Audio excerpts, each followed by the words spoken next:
Hello friends, study hack back channel में आप सभी का स्वागत है। जैसे इसे प्रीवियस वीडियो में हमने एआई से रिलेटेड बहुत सारे टॉपिक्स को कवर किया।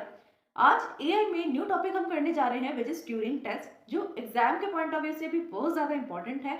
मोस्टली एग्जाम में ये क्वेश्चन कभी शॉर्ट में कभी लॉन्ग में पूछा ही जाता है, आता ही आता है ये क्वेश्चन। ठीक है, तो इसको हम डिस्कस करेंगे। What do you mean by the Turing test, Turing test क्या होता है, also explain its advantages and disadvantages. इसकी एडवांटेजेस भी बतानी है हमें और डिसएडवांटेजेस भी बतानी है। तो चलिए फटाफट से वीडियो को स्टार्ट करते हैं और देखते हैं ट्यूरिंग टेस्ट।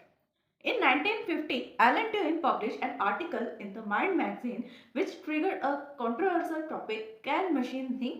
इसका मीनिंग क्या है कि 1950 ईयर में 1950 में क्या हुआ, एलन ट्यूरिंग जो थे पर्सन, उन्होंने एक आर्टिकल पब्लिश किया। कौन सी मैगजीन में? माइंड मैगजीन में। ये मैगजीन का नेम है माइंड मैगजीन। माइंड मैगजीन में उन्होंने एक आर्टिकल पब्लिश किया जिसकी वजह से एक टॉपिक, कंट्रोवर्शियल टॉपिक मीन्स जो बहुत ज्यादा एकदम फैल गया चारों तरफ, बस एक ही टॉपिक था। वो कौन सा था?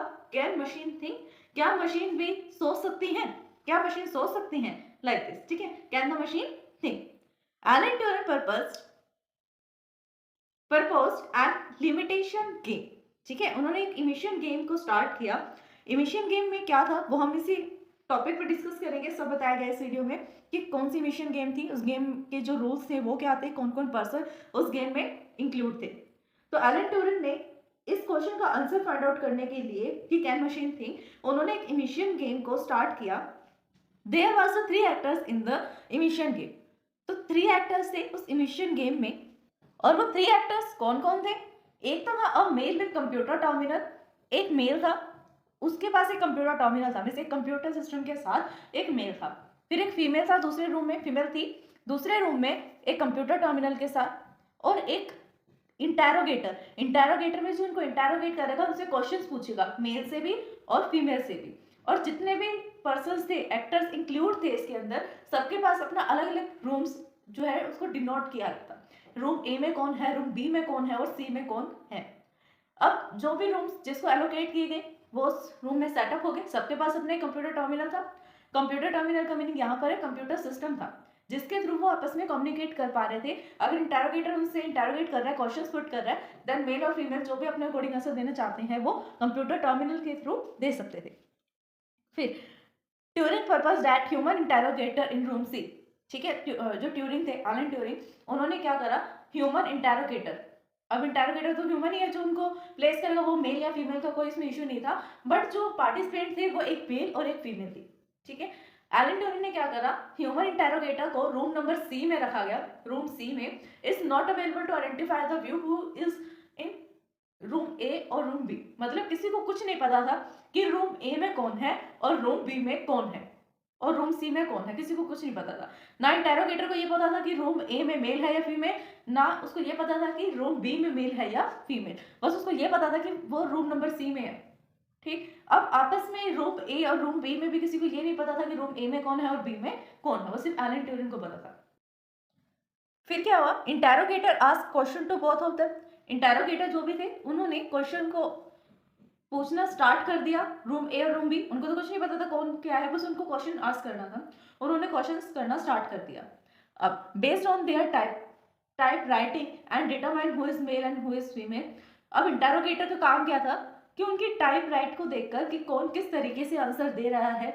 अब लड़की है तो वो अपनी जगह पर जो भी आंसर लगा रही है, शी लगाएगी, करती है, करती हूँ, इस तरह से लगाएगी। ठीक है, करता है, कर रहा था, ये एक बॉय लगाएगा, राइट। तो किसी के लिखने के वे से, रिटर्न के टाइप से हम ये पता तो कर ही सकते हैं ना कि लिखने वाला पर्सन कौन है, मेल है या फीमेल है। और वही काम इंटेरोगेटर को सौंपा गया कि उसको फाइंड आउट करना था बिना आइडेंटिफाई करे। उसको कुछ नहीं पता कि कौन से में मेल है या कौन से में फीमेल। उसके अकॉर्डिंग तो दोनों मेल भी हो सकते थे और दोनों फीमेल भी हो सकते थे।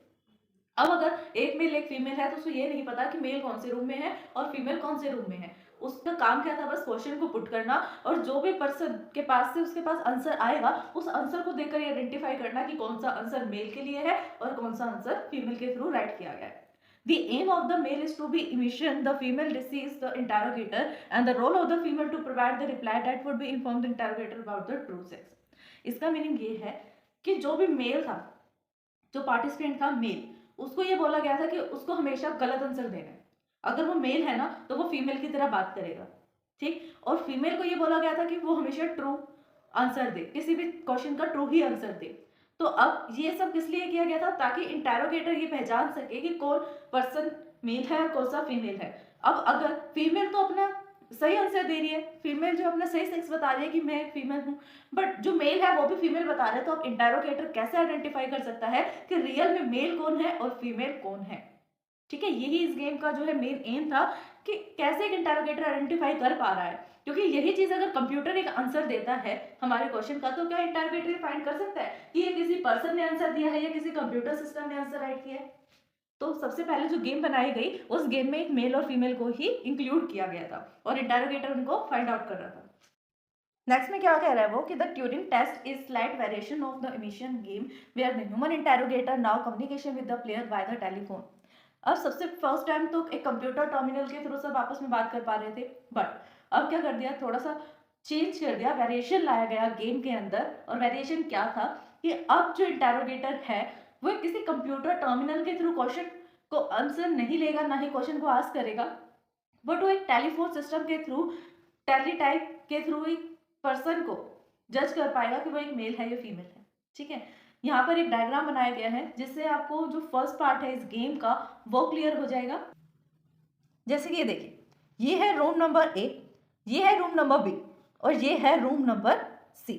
ठीक है, रूम ए में क्या है, रूम ए में मेल और फीमेल कोई भी हो सकता है, रूम बी में भी मेल और फीमेल कोई भी हो सकता है, पर उनके पास क्या होगा, एक कंप्यूटर टर्मिनल होगा। यहाँ पर भी है, यहाँ पे कोई पर्सन है, पर्सन के साथ एक कंप्यूटर टर्मिनल है, यहाँ पर भी एक पर्सन है, ह्यूमन है, और उसके साथ कंप्यूटर टर्मिनल है। दो रूम है ए और बी। अब कोई भी आइडेंटिफाई नहीं कर पाया अभी कि यहाँ पर मेल है या फीमेल, या ए रूम में मेल है या फीमेल है। ठीक है, ऐसे बी रूम के लिए भी है, किसी को नहीं पता कि कौन से रूम में मेल है कौन से रूम में फीमेल है। फिर रूम सी में कौन है, रूम सी में हमारा है इंटेरोगेटर, जो क्वेश्चन आस्क करेगा, दोनों रूम के ह्यूमन से पर्सन से इंटेरोगेट करेगा। यहाँ पर भी एक पर्सन है क्योंकि ह्यूमन इंटेरोगेटर था, और इसके पास भी एक कंप्यूटर टर्मिनल है। इस कंप्यूटर टर्मिनल के थ्रू ये ए से और बी दोनों से ही क्वेश्चन आस्क करेगा। ये जो फिगर है ये फर्स्ट क्वेश्चन के लिए है, जो फर्स्ट क्वेश्चन उनसे टाइप करवाया गया। अब वो स्पेसिफाई नहीं किया गया कि कौन सा ऐसा क्वेश्चन था जो उनसे आस्क किया गया, बट इतना है कि ये बताया गया कि फीमेल जो है वो हमेशा सही आंसर देगी और जो मेल है वो हमेशा रॉन्ग आंसर देगा। ठीक है, ये किस लिए किया गया, ताकि इंटेरोगेटर को थोड़ा कंफ्यूज किया जा सके। ये था हमारे फर्स्ट क्वेश्चन का डायग्राम।